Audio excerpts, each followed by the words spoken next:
The BWA sits down with Innotech to resolve a contentious contractual arrangement.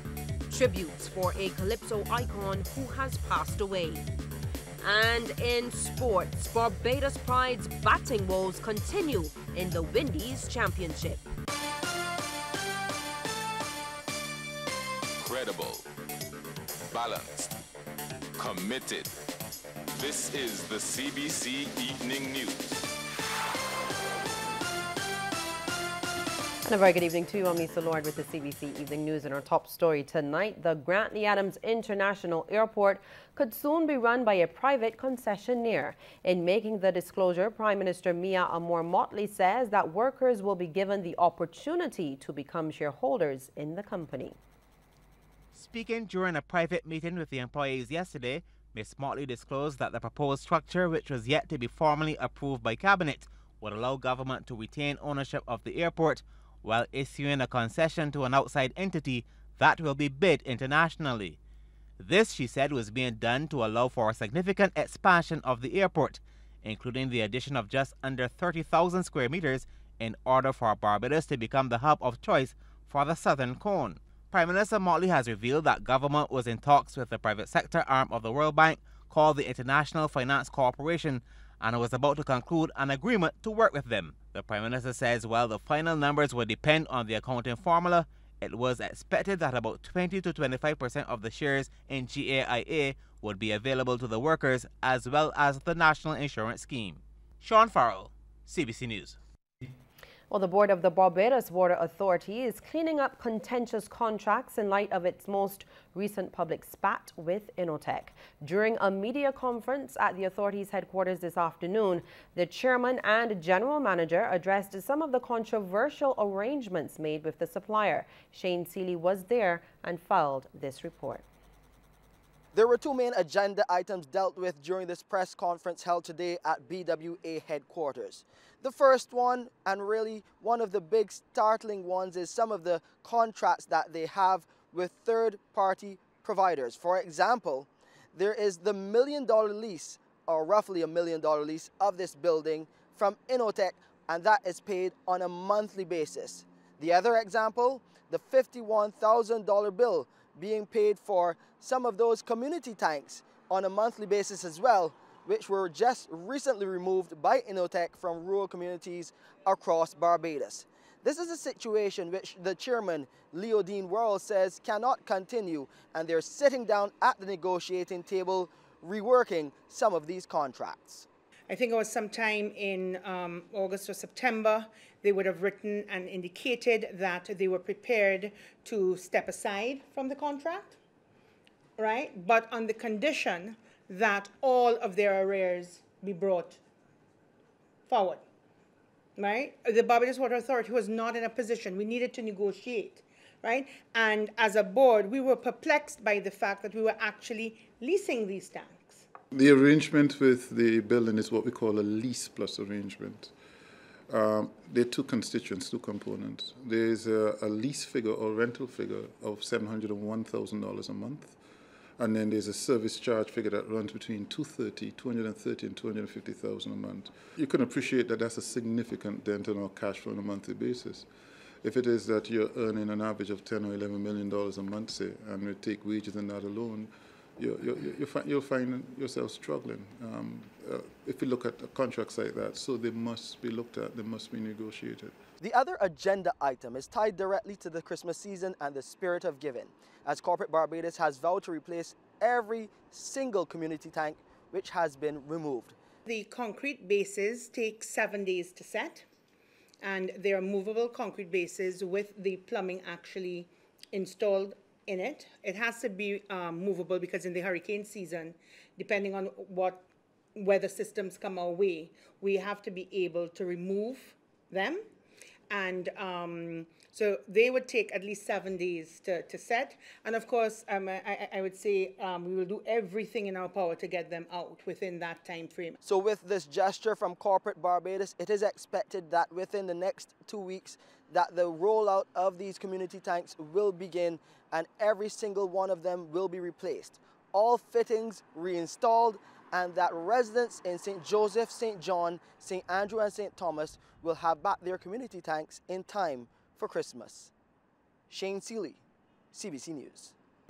Meantime, we're hearing that ordinary Barbadians are now stepping up to the plate to help the BWA fund its community tank program. Reports are that a number of people have been pledging monetary donations, and it's for this reason that the authority has set up a water tank account at Republic Bank. One of the donations came from President of the Senate, Sir Richard Cheltenham, and his Christmas gift will help the BWA purchase 5 community tanks. The people who are directly impacted by this, the people whom I've represented for nearly 15 years as their Member of Parliament.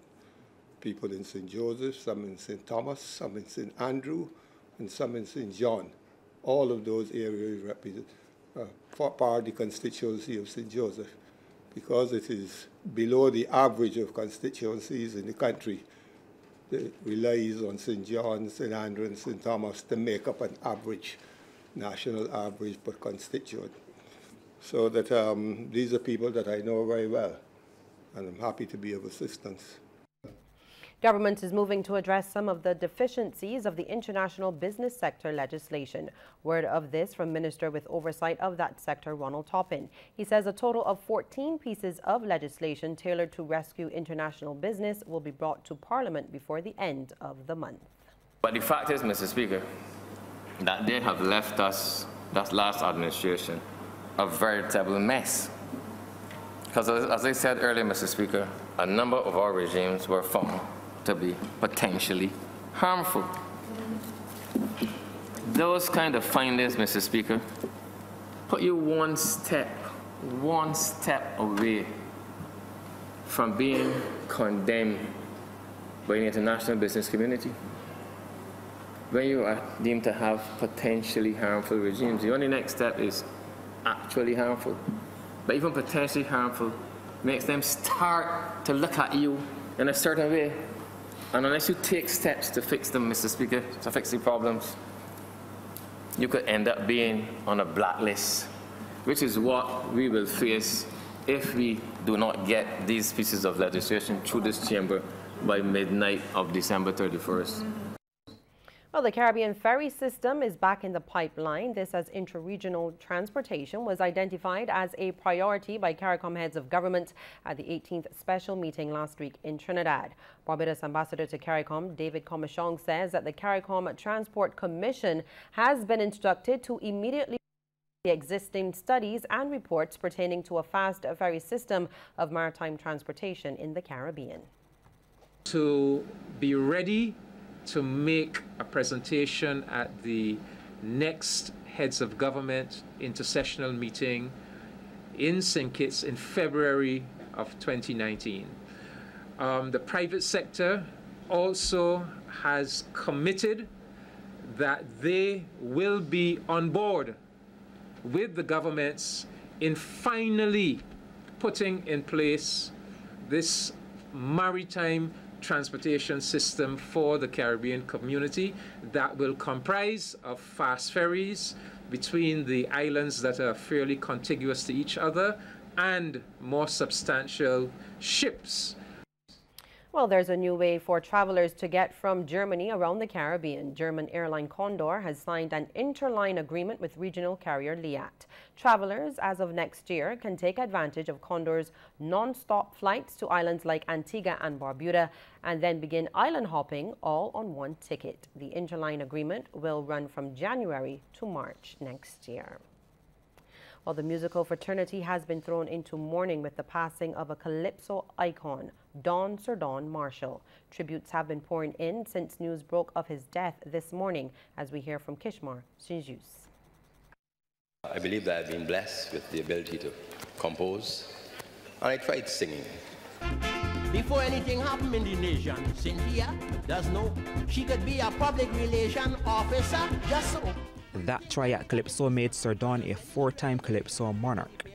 He won his first Calypso crown at the age of 24 back in 1963. Since then, Sir Don has been contributing to the Calypso arena and the art form in general. Among the artists he has penned songs for, Anderson Mr. Blood Armstrong, For Mr. Blood, Sir Don was a mentor. This is not easy,